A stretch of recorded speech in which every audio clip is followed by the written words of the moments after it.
નમસ્કાર, સત્યપુંજમાં આપનું સ્વાગત છે. હું છું લવજી કશ્યા. કૃષિ મંત્રી શ્રી જીતુભાઈ વાઘાણીએ કમોસમી વરસાદ સંદર્ભે પદાધિકારીઓની ઉપસ્થિતિમાં અધિકારીઓ સાથે શિહોરમાં બેઠક યોજી હતી. 2 દિવસ દરમિયાન શિહોર તાલુકા વિસ્તારમાં થયેલા કમોસમી વરસાદ સંદર્ભે પદાધિકારીઓની ઉપસ્થિતિમાં અધિકારીઓ સાથે શિહોરમાં કૃષિ મંત્રી શ્રી જીતુભાઈ વાઘાણીએ બેઠક યોજી વિગતો મેળવી સંબંધિત પરિસ્થિતિ જાણી છે.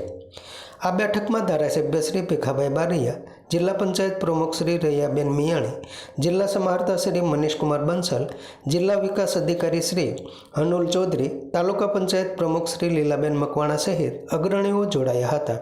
આ દરમિયાન બાજુના કાજાવદર ગામની મુલાકાત લઈ ખેતીવાડી સંબંધી જાણકારી લીધી હતી.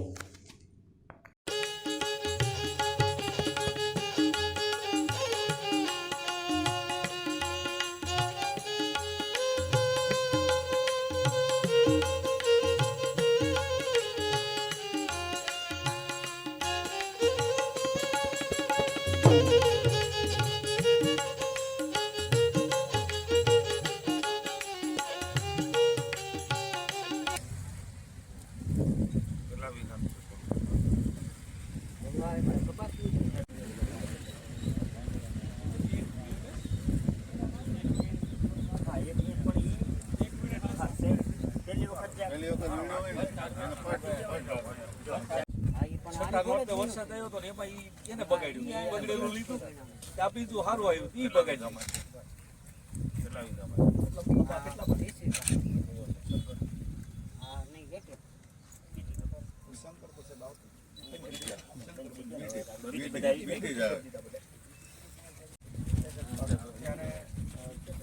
તડકો આવશે ને એટલે ફૂટ લાગવાના બપોર આવશે તો રાઈટ, અને જો પ્રાકૃતિક ખેતી કરતા હોય તો ટ્રાઇકોડર્માની પાણીની સુવિધા હોય ને તો જેવો તડકો વધે ને પાલક આમાં તો એવું છે એકદમ પાણી 2 દિવસ કઈ ન એટલે આમાં દેવું કઈ ન કોઈ વેપારી લે નહીં, વજન ન આવે, બીનું જ વજન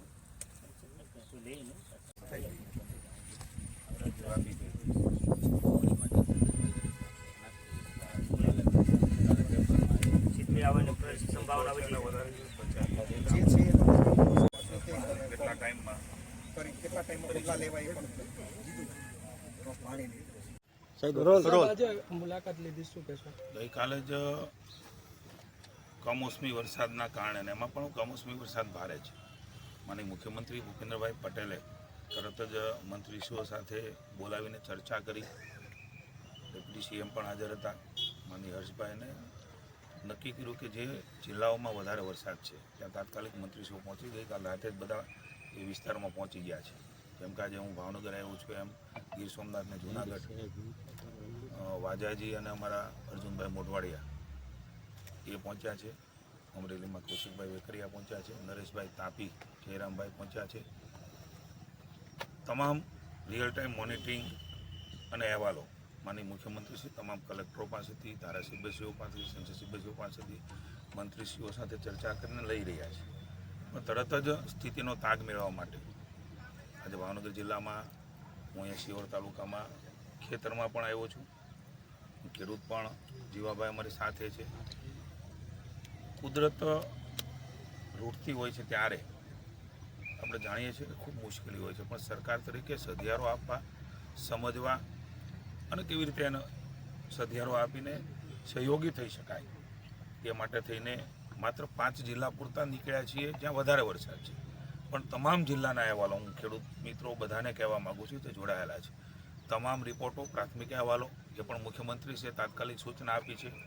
એ આખા સ્ટેટ મોનિટરિંગ સેલમાં ઉપર નજર રાખી રહ્યા છે, ચર્ચા કરી રહ્યા છે અને કેમ શું થઈ શકે એના માટે બધી જ બાબતોની ચર્ચાઓ કરીને અંતે એ કેવી રીતે ફરી વખત ખેડૂત બેઠો થાય એની ચિંતા કરવાના છે. આજે અમે અહીંયા આવ્યા છીએ. સાંજે કલેક્ટર ઓફિસે સમગ્ર જિલ્લાની ચર્ચાઓ, રિવ્યૂ બેઠકો અને અહેવાલો એ પણ લેવાના છે અને ભવિષ્યમાં પણ શું થઈ શકે એની પણ વાત આપની સાથે કરીશું. પણ રાજ્યની ભૂપેન્દ્રભાઈની સરકાર એ હંમેશા સંવેદનશીલ રહી છે. ખેડૂતોની પડખું આપીને એમને મદદ કરવા માટે સંવેદનાથી, લાગણીથી એમની સાથે ઊભી છે એટલે હું આપ સૌના માધ્યમથી તમામ ખેડૂત ભાઈઓને હું વિશ્વાસ અપાવું છું કે ખૂબ સંવેદનાથી આ સરકાર જ્યારે કુદરત આ પ્રકારે કમોસમી વરસાદ રૂપે ઉઠી છે ત્યારે તમારી સાથે ઊભા રહેવા માટેના તમામ પ્રયાસો સરકાર કરશે. Thank you. સમાજ માટે સત્ય માટે સત્યપૂર્ણ સમાચાર પ્રસારણ આપના મોબાઈલ પર તરત જ લાઈક કરો, શેર કરો અને સબસ્ક્રાઈબ પણ કરો. અને હા, ઘંટડી વગાડવાનું ન ભૂલશો. આભાર. સમાજ માટે સત્ય સાથે સત્યપૂર્ણ અહેવાલ, સમાચાર તથા જાહેરાત પ્રસારિત કરવા સંપર્ક સાધો. સત્યપુંજ સમાચાર પ્રસારણ, લબ્ધિ કોમ્પ્લેક્સ, તાલુકા પંચાયત સામે, સિહોર.